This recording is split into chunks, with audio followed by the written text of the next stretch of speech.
Hello fellow world of Warcraftians, welcome into another video of Mythic Plus Adventures with your boy Shieldcoomers, best name by the way. This key was quite exciting for me and I hope you guys will enjoy watching it as well, because this was the first 18 I've tried on Holy Paladin. This was 2 weeks ago, from the moment I am uploading this video. You can always find like Raider IO info down below, and also dates when these things were recorded, and also when they were uploaded as well, but that's, you know, a basic YouTube feature. But yeah, overall Ashen Hollow, big pull and start went okay. Could have been better, could have been worse as well. It actually went quite well now that I'm looking at it. This was a pretty good pull, to be completely honest. Actually really clean. That's a big value Ashen Hollow right there. I am not sure whether it's like, if you on Fortified Wakes, if you Ashen Hollow there, you can get away with it easily. On non-Fortified Wakes, I don't think you can get away with Ashen Hollow there and have it back for boss or Pride. I actually think you don't have enough time, but yeah, I'm not exactly sure. And here we get wrecked by Goliath.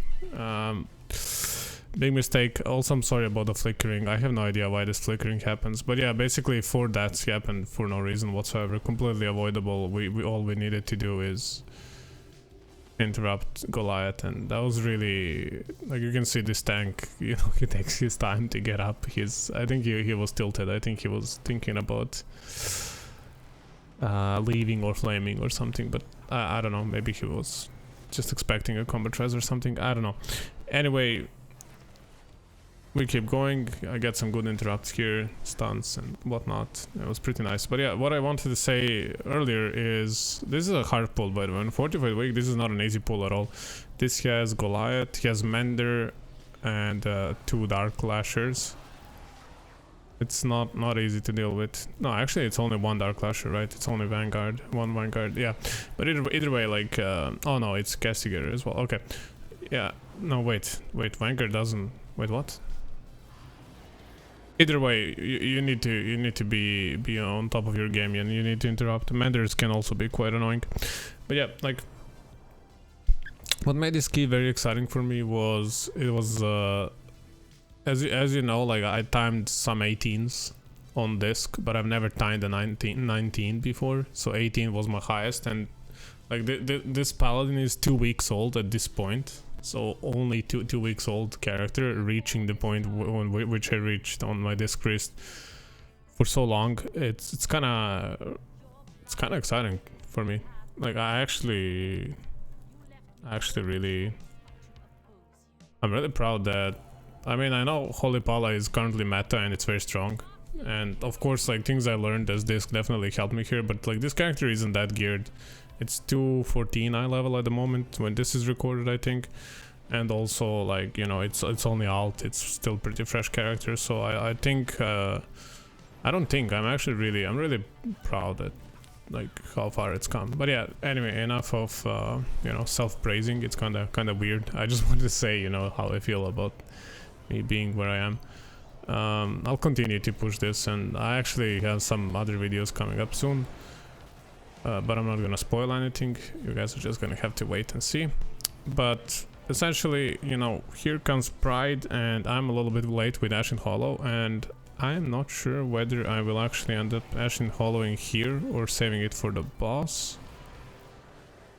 It's a little bit of a mistake from me, and you can see, so even if it's Fortified, I said on Fortified you usually should have it back for Pride, but you can see that's not really the case, because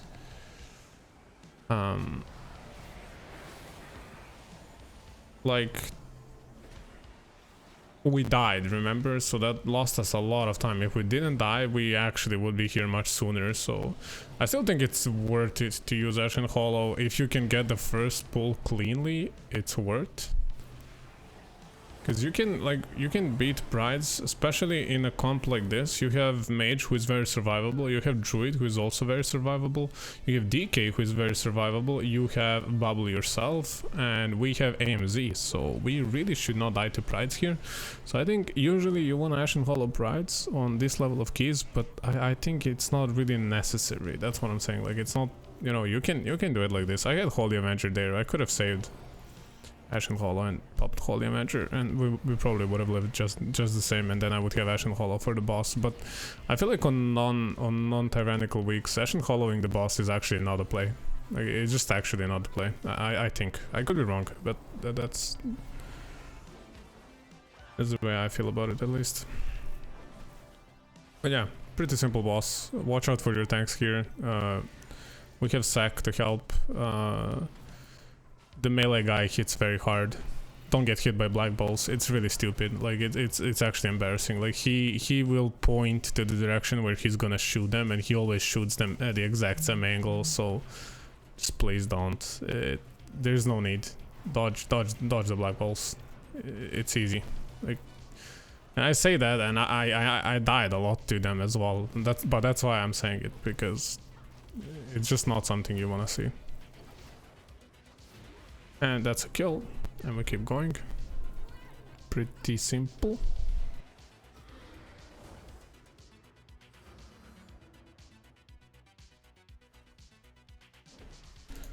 So this pull is rather dangerous. Luckily, we have a lot of utility in this group. We have a Druid, which is probably the strongest utility class at the moment. And we also have a Frost Mage, which is Birkin. Shout out to Birkin once again. You can also type in Birkin in YouTube. He also has a Twitch channel. He's done some good keys, better than mine for sure. So definitely check him out. I'll actually leave his YouTube link in the description for you guys if anybody wants to see some keys from a Frost Mage perspective. He was definitely a Frost Mage before it was cool. He played it since beginning of the patch. And Frost Mage has been on the rise lately. More and more people are playing Frost Mage. It's not that Fire is bad, it's not about which one is better, it's just that they do different things in a different way, and they're both good.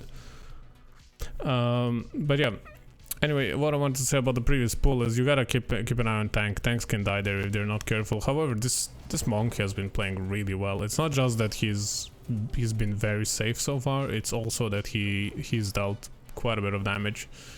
And he's just overall been performing really good. I really like this tank. I think I actually do another key with this tank later, if I'm not mistaken.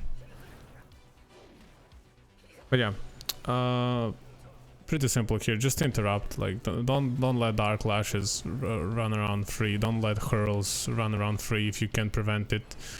Like use your stun, use your blinding light. You know, if there is multiple Hurls coming out and somebody's not topped up, try to top them up.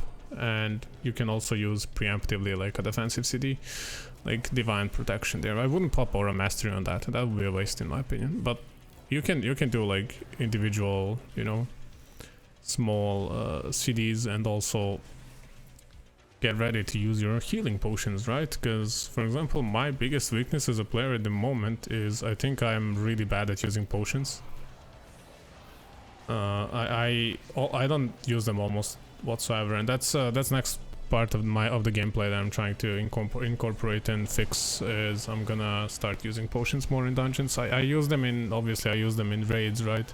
Sort of mandatory, but in M+, for some reason, like it just doesn't go in my head that, you know, potions are a thing, so it's something I have to get used to. I actually end up using Augment Rune here. Okay, interesting. No idea why I did that, to be honest. I mean, it's a good thing to do, right? It's just that I don't know why I chose to do it right there and then, in the middle of the Pride. But yeah, this pull can be a bit tricky. It shouldn't, but these leaders can be really annoying. They have a lot of HP, and they also reduce the damage you deal to the guys that are next to them. So what you can try to do is you can try to separate them, sort of like similar how you do on the Inspiring. But it's usually a DPS loss, so I think usually you want to prio squad leader. Obviously use all the AoE that increases like your prio damage, but I think you should prio squad leader. This is more of a like a DPS thing to do. We don't do much here. This pack isn't hard to kill, so you should be fine. Just make sure these things get interrupted and these guys don't do anything. Actually, in Spires, I think that pretty much summarizes this dungeon. Outside of bosses, just make sure things are interrupted and you're good.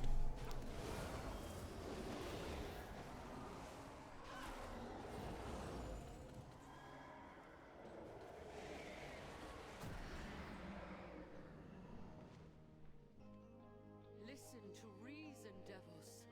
The Kyrian must stand united. Not so long as you command them. The Forsworn will forge. And here with these guys, so one nice play you can do as a paladin, as a holy pala, is you can do a big ass interrupt like that. We can do that too. See, I think I got an interrupt there. No, I didn't. He got 5 debuffs, but I was close. Like if I was just like 0.2 seconds faster, I would actually have gotten a full-on interrupt on 5 enemies, which is huge. So it's a strong ability. Don't underestimate that ability. Use it as much as you can, but obviously use it when there's need to. Don't just, you know, don't just use it and be like whatever. And here DK dies, but he's an annoying necromancer, so it's actually hard to see. You see, I tried to heal him. I actually hate necromancers so much. I'm sorry guys if you're playing necromancer you feel personally offended by this. I do apologize, but it's that spell is so confusing sometimes. And here things get a bit dicey. This pull can be hard. Like I'm not surprised. And here I think I should have used land hands on the tank. I have no idea why I didn't, to be honest. That felt like a good place to use land hands. I guess I was trying to play it safe or whatever, but yeah. I ended up bubbling. No idea what I bubbled. Maybe I thought I was about to die. But yeah, you can see like having 1 player less and 4 enemies like makes things non-interruptible. So actually that wasn't a bad bubble probably. But yeah, here I get a stun back.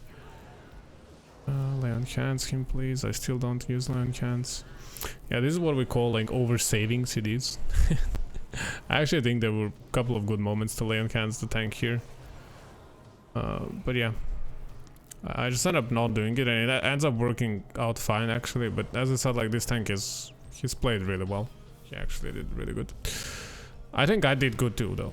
Don't get me wrong, I think I actually played this pool pretty well, keeping people alive when one guy died, another guy died, no interrupts. I actually think I did my job as good as I could. And here these are stealth claws. Like treat these guys the same you would treat, I think, dogs in Halls of Atonement. Like they will shred your tank. Just make sure tank is tanks should make sure that they're kiting, but like, you know, if you're a DPS or a healer, help your tanks kite. Drop sack on him if he wants to like body tank them, right? You can sack. Trees obviously help, tree ants.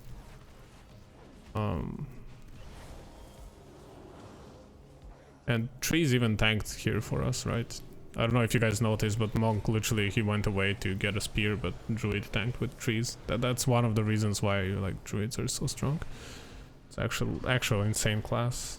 I don't know why Blizzard gives like 10 best utilities to 2 classes, which is like Mage and Druid, and then other classes have nothing. But you know, it is what it is. That's the game we play and the game we love. So yeah.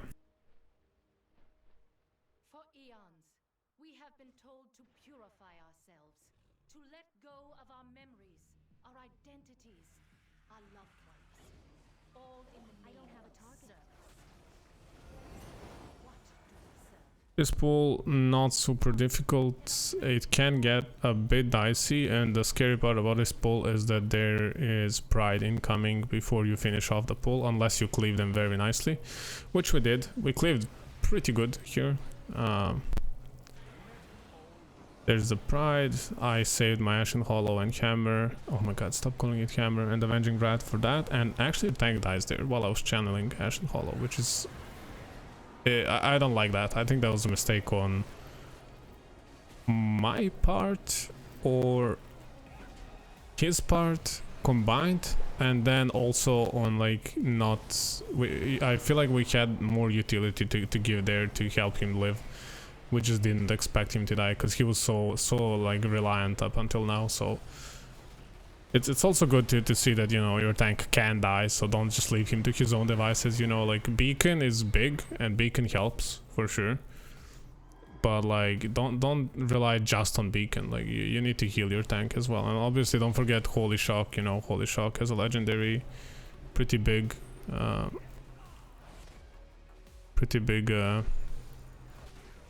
legendary for us in terms of HPS output. Like those barriers that we leave are nothing to be like, nothing to neglect, to be honest. They're quite big. And yeah, this we did like a sort of like a double-ish pull with the guys. This was a good bubble. I got lucky that I lived, and then I think that was a really good bubble. Here I try to keep tank alive. I still don't lay on can scheme. Wow. Like that was another good opportunity for land hands. Okay, like as I said, you know, these videos are good for me to learn as well. You know, that's why I upload them. That's why I like to review them. You know, just being more aware of what cooldowns you have available and being ready to use them. Because if he died there and I see that I have lay on hand, like if he died there, we wipe and we probably don't and end up not timing this key. Yeah, but here's Scary Goliath. This, like, if you're playing with pre-mates, just call out interrupts. It's very important. On Fortified, these guys one shot. If you are not playing with pre-mates, assign an order. Like legit talk with guys. Be like, yo guys, I got the first interrupt on Goliath every time. You got the second one. And you know, somebody is like a backup or something. Like this is quite cozy because it's just one Goliath, but they can be very scary. Also, like on the raging weeks, you usually pull them with a group, so they can end up being huge. I remember like last week, I had like 1.2 million shell to Goliath. It's not fun. It's just not very fun.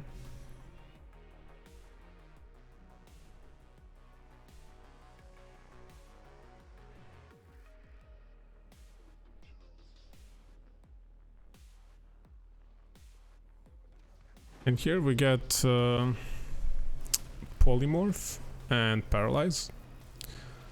It's very important actually to CC on this pull. This is probably the hardest pull of this dungeon, including like together with the first pull isn't really that hard, it's just big.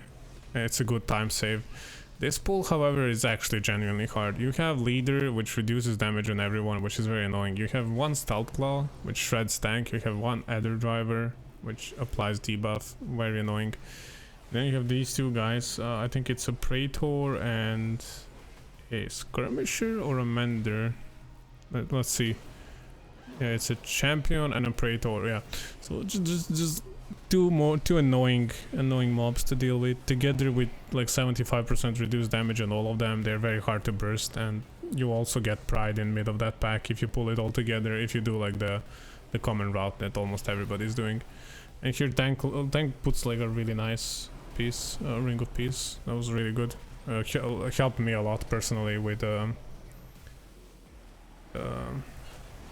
ghosts. Without that ring, that could have been very sketchy. But yeah, here, you know, we have Champion and we have Pride to deal with. I actually lose my wings buff because I popped it a bit early. And I don't think I get it at all. I don't get a proc. A bit unfortunate. So, like, it doesn't... This is not as smooth as it should usually be. And here we take the Praetor, we pull him to the boss, which is like a pretty nice thing. Luckily, like these guys are, I feel like in this key we did pretty good. I mean, I know this makes sense, but you know, in pugs, communicating these things can be sometimes really scary. And I just want to say something, like, if you're fighting this boss, please for the love of God, make sure you're staying in the circle. Because this boss will charge you and apply debuff, and if you're not in the circle, it de-aggroes him and resets him. I have lost keys to this. Don't be that guy. Like, stay in the fucking circle, please. And Druid there almost, I think it was Druid, he almost like reset the boss for us, and that would have been really bad. Because you really need Pride for this boss. This boss gets very, very hard for your healers. I'm assuming for DPSers as well, because like these balls, they pretty much not one-shot you, but if they overlap with the dot mechanic, you will get one-shot. And here Birkin gets the debuff. I don't know if he's gonna bubble. He doesn't bubble. He didn't really have to though. I bopped him. Okay, yeah, okay. We saw that this is ending and I bopped him.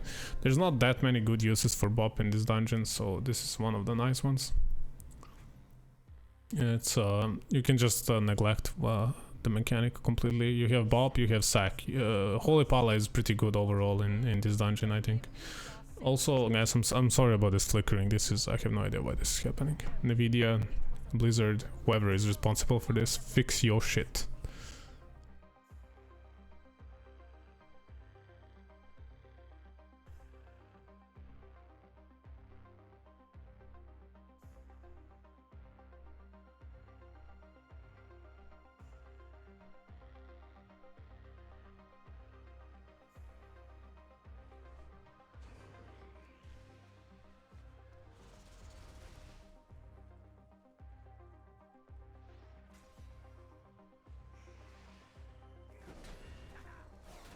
Here, this guy is pretty cozy to kill. Not too much to talk about. Just keep people alive. He deals some sort of like AOE, slow ticking damage or whatever it is. I have no idea, to be honest. I've never lost a person to this guy. So just, you know, just don't stay in swirly and heal people, and you should be fine. It's a pretty free mob, to be honest.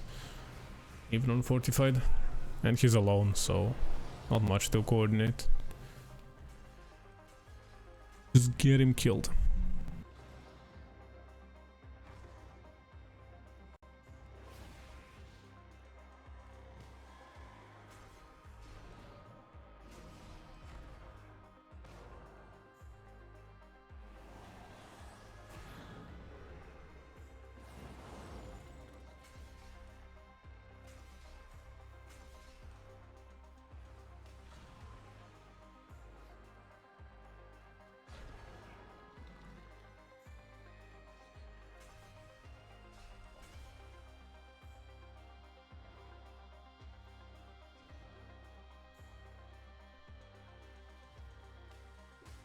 And here one thing I'll note is don't run with tank.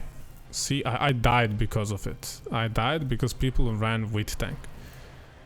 You don't run with tank here. You let tank run, and when the enemies are roll about 20-30 yards, so when they're almost at the pillar, then you run. Your tank is not gonna die to these guys on his own in like less than 10 seconds. Because if you run after them, they start hurling spears before you get in position, and somebody will die.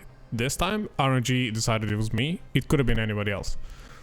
Don't be that guy, please. Run after they're positioned. It's that simple. That's all you need to do, and you'll live. Everybody lives there. He said he'll soak. Okay, now I have Ashen Hollow for this, and I'm thinking the best use for Ashen Hollow is to do it when he gets, you know, he has increased damage. I actually didn't have the horse there at all. That was kind of a waste. I moved and I was alone. I forgot that we are like we were positioned pretty well there, and also we stacked these things quite well. Overall, this was a pretty decent group. Like, we made some mistakes, sure, but I think for a pack group, this is really good. Also, I'll say one more thing. So, this is not a common knowledge, so this is a really nice tip for you if you're looking for some, you know, advanced little tricks that can help you out a little bit in dungeons. Obviously, like I say, I'm by no means expert, but I learn things here and there from other good players as well. So, see how the boss has red circle, right? Like his hitbox indicator. So basically I actually do it a lot here because I wasn't really focused on that. It's 18. I was kind of excited and nervous, both of those, because we actually look good to time it here, so I was pretty hyped.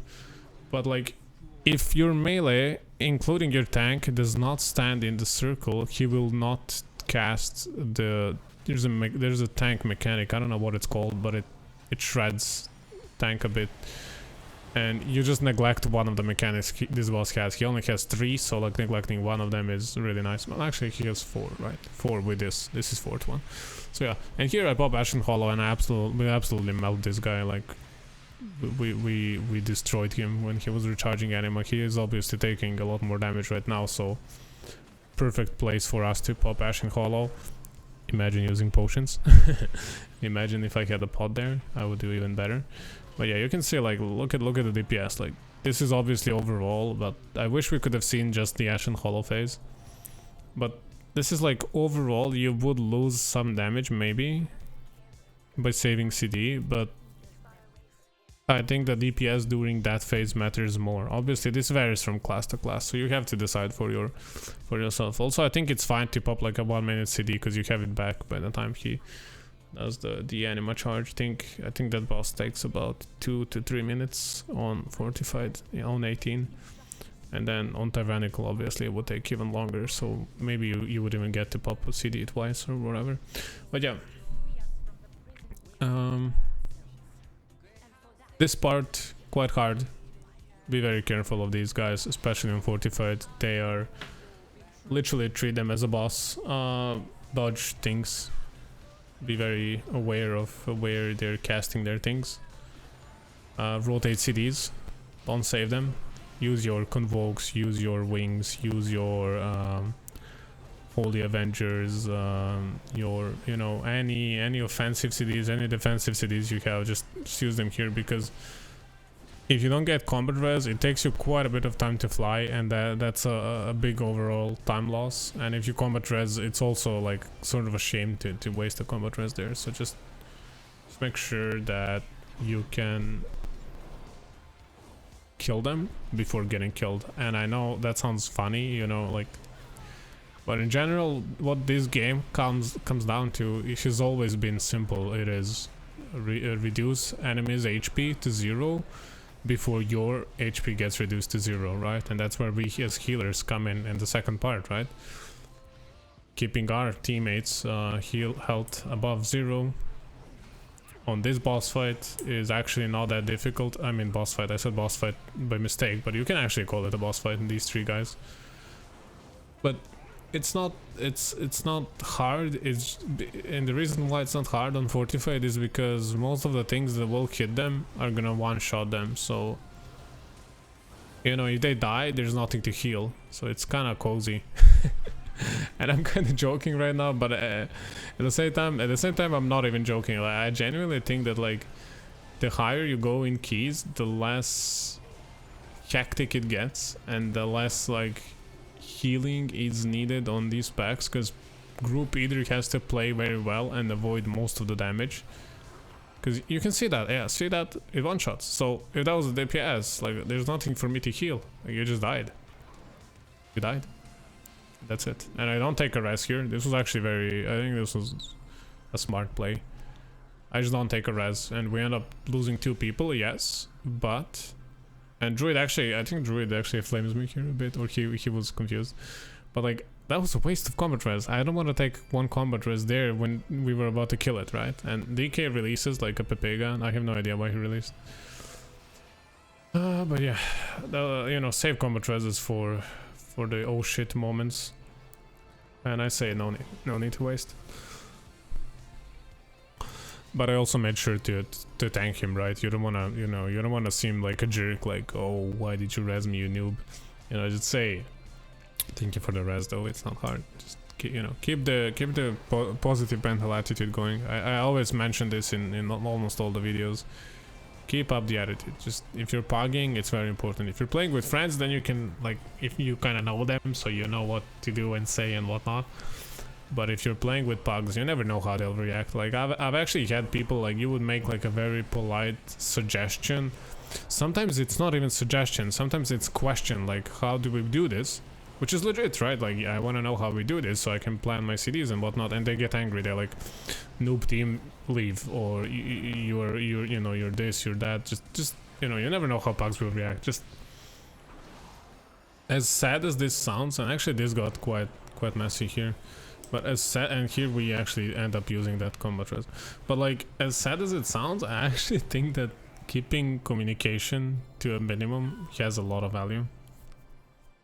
But yeah, that got quite bad there. I think I could have kept people alive if I expected it, but I didn't. Like, if I expected that, I actually could have saved my our mastery for a bit later when we were higher on stacks, and then I would have popped Holy Avenger and I would have healed like crazy. But I also think he was in a little bit of a weird position. I couldn't really hit much, which means less holy light. So that was kind of weird. But we ended up being fine. And here, you know, you can see Holy Paladin damage is it's a meme. It's legitimately a meme. How much this class can deal. And keep in mind, I'm still scuff geared, and I'm not even, like, my DPS rotation is still not the best. But yeah,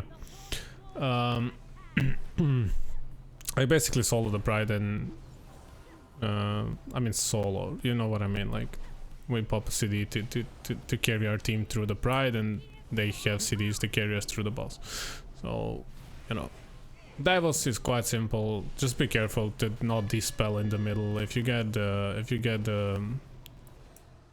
desperate thingy, or lost confidence, yes, just walk out please and let your healer dispel it. Keep him alive. He popped altar time there. That's actually sort of a waste, but he was losing HP, so I get why he popped altar time. I'm not really, I don't think that was a bad play. But yeah, transition, and this might be like the hardest part for Holy. I would say if you're playing with a pre-made group, I think dodging black circles has a lot of value. On Disc Priest, I actually don't care if people take the circles, because I can just mass dispel as soon as we're done with the transition. However, you ought to be very careful with, as a Holy Paladin. Here we only get 3 each, which is really not that bad, so we don't really care. But we did not have enough AoE healing to sustain everybody with like 5-6 stacks, so people will die. So just be careful, tell your group to be careful.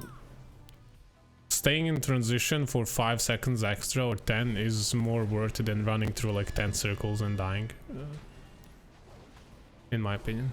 I could be wrong though, but if you do the simple math, I think that's a correct statement. Yeah, just once again, this guy didn't walk out at all, but it ends up working out because we get a run through, and then we move her here. I dispelled Birkin afterwards, another transition, everything is going pretty smoothly. Notice how I popped wings there to help out with damage. We shave off her HP to 25%, so 5% extra while she was about to fly. Not bad. Timed my wings with Bloodlust as well, also worth noting. I think I did. Yeah, just heal people, keep them alive. I even have Aura Mastery here. I think I'm gonna use it either after transition or for next Abyssal Detonation, just to be extra safe. If you have bubble, you can ignore yourself. Like, don't dispel yourself. You just bubble and then dispel another, and then sack another person, and that way you keep 3 people alive, and have the 4th one using like immunity or healing potion plus your healing, or just dispel them, right? So there are ways for us to deal with this. Don't get me wrong. It's not like, but it's much easier to just dodge it. It's not super hard, but obviously not if you're gonna lose so much time. But anyway, guys, thank you so much for watching. This key was pretty fun and smooth. Even though we had 12 deaths, we were pretty comfy with timing it. So once again, thank you so much for watching. I hope you guys enjoyed, and I hope to see you again. Much love and have a good day. Bye.